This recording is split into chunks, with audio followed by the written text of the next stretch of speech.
Hello everybody, and today we're going to learn about trigonometry and when not to use trigonometry. We use trigonometry in the foundation paper to work out either a missing angle or a missing side of a right-angled triangle. So let's look at our right-angled triangle. Now we can label this right-angled triangle the following way. First of all, this side. This is called the hypotenuse. We're going to call it H just for short. Now the hypotenuse is the longest side and it is always opposite the right angle. Can we see our little right angle there, the little square? Always opposite the right angle is the hypotenuse. The next side we're going to look at is the opposite side. We're going to call that O for short. Now the opposite side is always opposite the angle in question. Now if you notice, not the right angle, but the angle in question is there. So opposite that is the opposite side. And finally, we have what we call the adjacent side. And we're going to call this A for short.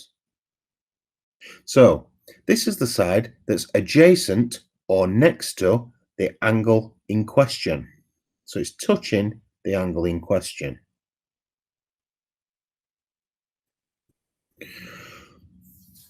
So when we're using trigonometry, we're going to be using sine, cosine, and tangent. So like we've said before, always opposite the right angle on the right angle triangle is the hypotenuse. The two other sides, as we mentioned before, is the opposite. So that is the opposite side of the angle in question. And the adjacent is next to or touching the angle in question. Not to be confused with the hypotenuse. Often this angle in question is labelled a little zero with a line through it. This is a Greek letter and it's called theta. So, when do we use trigonometry? Well, let's follow this flow chart. Is the triangle right-angled? Now, if it's not, do we know a side and an opposite angle? If we do, we use the sine rule.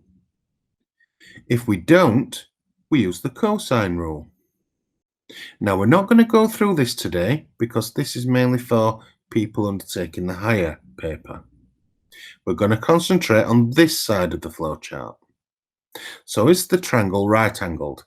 If the answer is yes, the next question is, does the question involve any angles? If it does involve angles, so if we have that little angle in question with the theta symbol that we had before, then we're going to use trigonometry ratios, SOHCAHTOA. If there are no angles in question on the diagram or on the right angle triangle, we're going to use Pythagoras theorem. This is the one we're going to concentrate on using trigonometry ratios, SOHCAHTOA.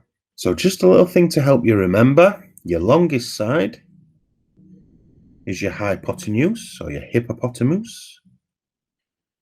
The one touching the angle as well as the hypotenuse, the one touching the angle is your adjacent.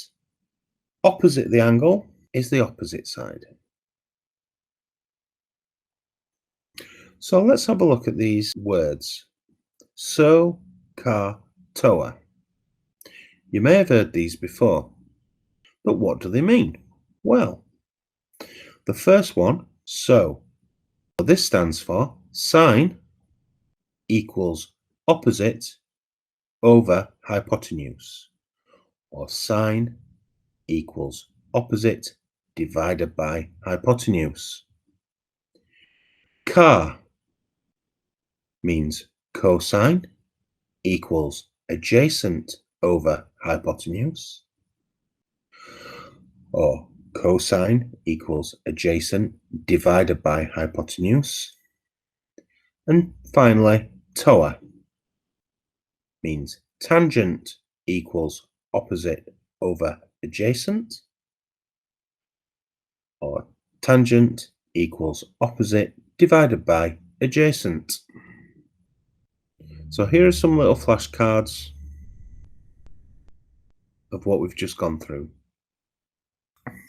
To help us with this, we're going to use some formula triangles. Okay?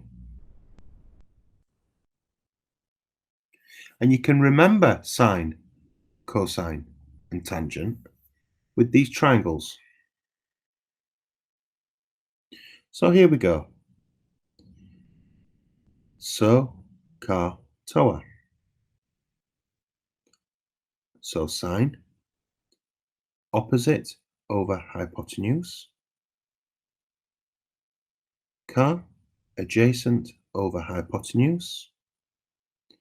And toa, opposite over adjacent.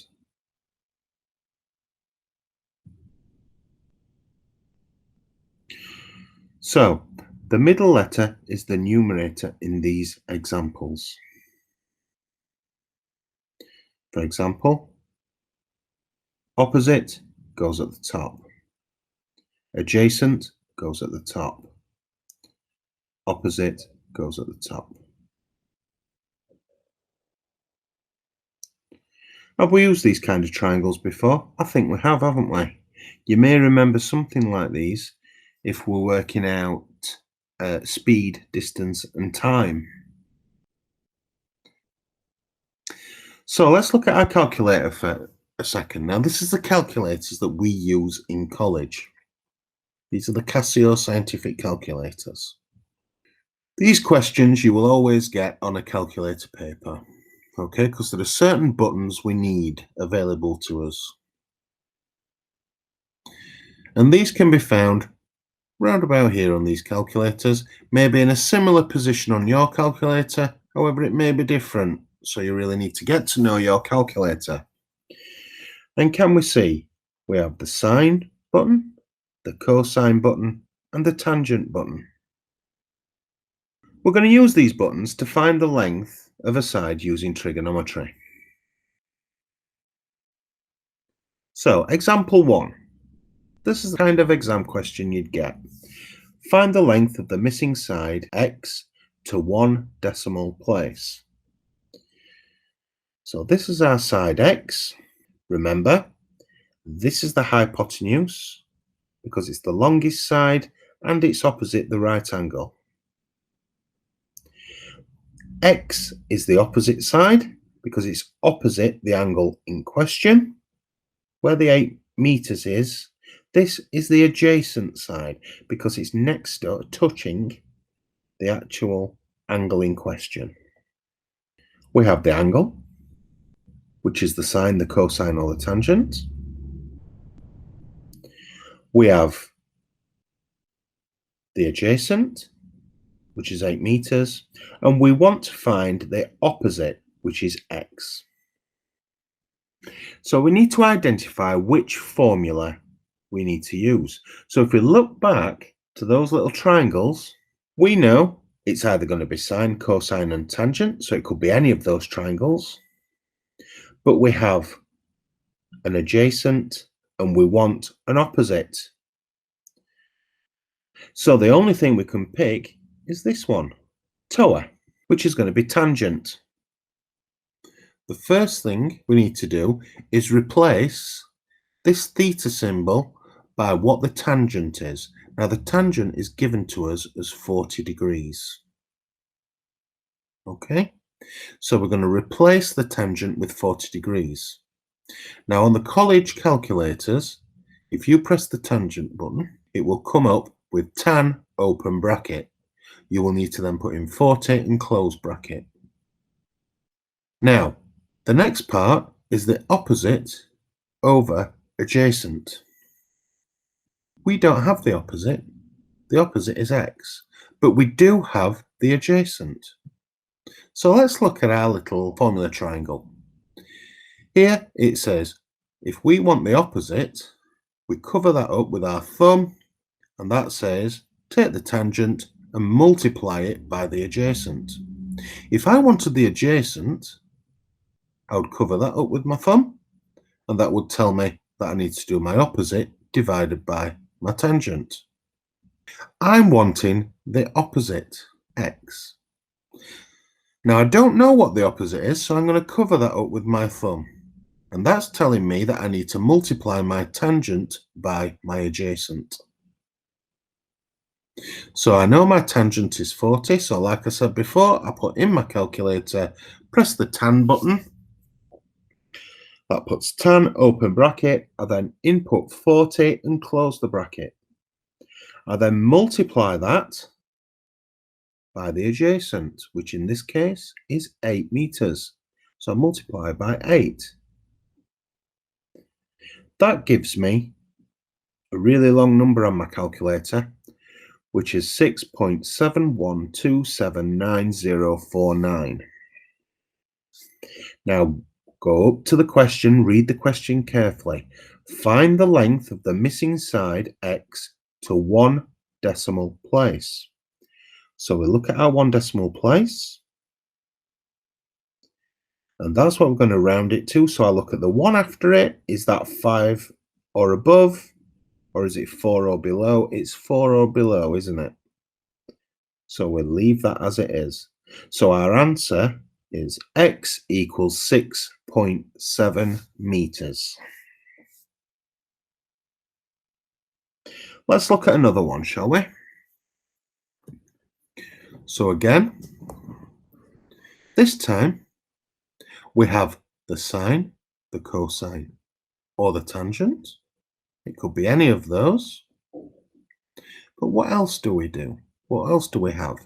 Well, we have the hypotenuse, which is 20 centimeters, and we want to know the opposite, which is x.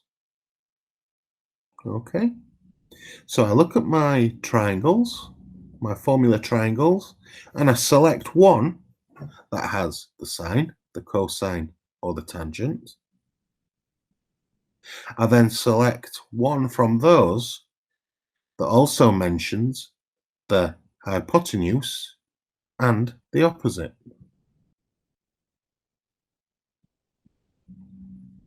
Okay, which is the sine equals opposite over hypotenuse. There's no mention of the adjacent there because we don't want to know what the adjacent is, and there's nothing telling us what the adjacent is. So this time I'm going to find the length of the missing side, which, like we said, is the opposite, and this time we're going to do it to 2 decimal places. So by using this formula, it's going to be sine 70 equals x over 20. So again, I need to look at that specific formula triangle, don't I? So this one is so. Okay. The formula triangle we're going to use is so, because like I said before, it's the only one with the opposite, which is x, the hypotenuse, and the sine, cosine, tangent. So it has to be a sine, because it's the only one with the hypotenuse and opposite. So let's have a look. Which one are we wanting? Well, we're wanting the opposite, aren't we? Okay.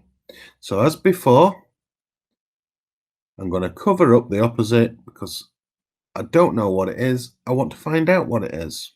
So I cover up the opposite, and that tells me sine times hypotenuse equals opposite. So my sine is 70. My hypotenuse is 20. So in my calculator, I press the sine button and then input 70 and close bracket. And then multiply that by 20, which is the hypotenuse, which gives me the opposite, or x. Now again, I get another long number, 18.79385242. Back to the question, 2 decimal places, which is 1, 2. So I'll look at the third decimal place. Is that 5 or above? No, it isn't. So I leave it as it is, and it becomes 18.79 meters. X equals 18.79 meters.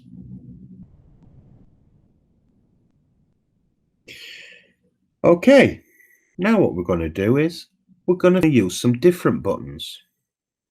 Now to access these buttons, it's the same buttons as before, the sine, the cosine and the tangent. The only difference is we're going to hold down the shift key. On some calculations, it's a function button. Okay, so it's the same ones as before, the same buttons as before. However, if you notice, because we're holding down the shift key or function button, it's got a sine -1, cosine -1, tangent -1. So why are we going to use these? Well, we're going to use these when we're finding out the angle, the theta angle.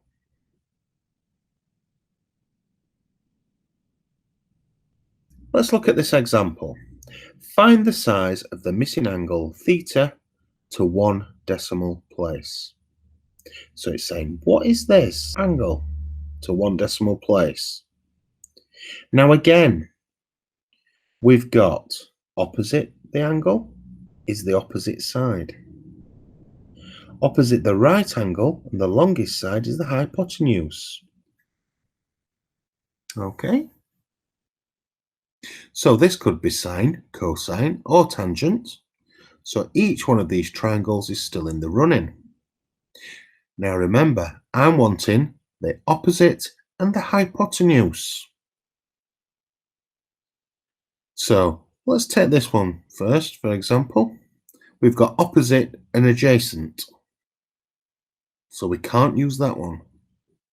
The next one, adjacent and hypotenuse.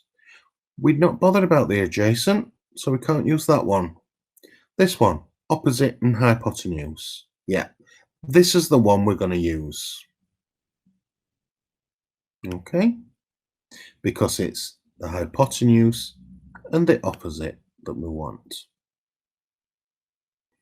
We've identified the formula, which is this one. Okay, sine equals opposite over hypotenuse. So if I was to replace what we've got in here into this formula, I would have sine theta equals opposite over hypotenuse. Now I don't need to change this one this time, do I? Because it's telling me that to work out this sine, I have to take my opposite, which is 14, and I divide it by my hypotenuse, which is 20. What I do this time, on my calculator, I press the shift or function button, and then I press sine. Now that brings up on the calculator sine -1 open bracket. Once the bracket's open, I can then put 14 divided by 20, close bracket. Press equals, and that gives me a long number of theta equals 44.427004. I'm rounding it to 1 decimal place. So there's my 1 decimal place there. I'll look at the second decimal place. Is that 5 or above? No. So I'm not rounding it up. So I just stop with 44.4 degrees. So the angle theta is 44.4 degrees. Let's look at another example. Again, I'm wanting to work out the theta angle. Now this time I have this measurement, which is 4 centimeters, Now we know this side is the adjacent because it's adjacent or next to the theta angle.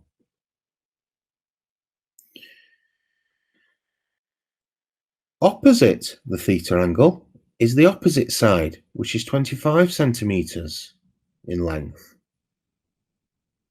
Okay, remember, opposite the right angle is the hypotenuse. This is the one that we don't want. So we don't want anything with hypotenuse in it. We just want sine, cosine, or tangent for the theta angle. We then want adjacent and opposite in there. So let's have a look. The first one, opposite over hypotenuse. Hypotenuse is here. We don't want this one. So we can cross that one out. The next one, adjacent over hypotenuse. Again, hypotenuse, we don't want that one. This one, opposite over adjacent. Yeah, that's the one we're going to use because we've got the adjacent, we've got the opposite. So we're going to work out the theta angle. We know we're going to use TOA because that is the formula we've identified. So it's the tangent equals opposite over adjacent. So again, I get my calculator out. I press the shift or function button and the tangent button. That opens a bracket for me. I put the opposite, which is 25 centimeters, divided by the adjacent, which is 4 centimeters. Again, I come up with a big number for the theta angle, which is 80.9097238. I want this to 1 decimal place. So this is my first decimal place. I look at the second decimal place. Is that 5 or above? No, it isn't, so I'm not rounding that up. So theta equals 80.9 degrees. So that's it for the trigonometry. If there's anything you want to go back through, just please rewind this video. And if you've got any more questions, please ask a tutor or pop it on Google Classroom.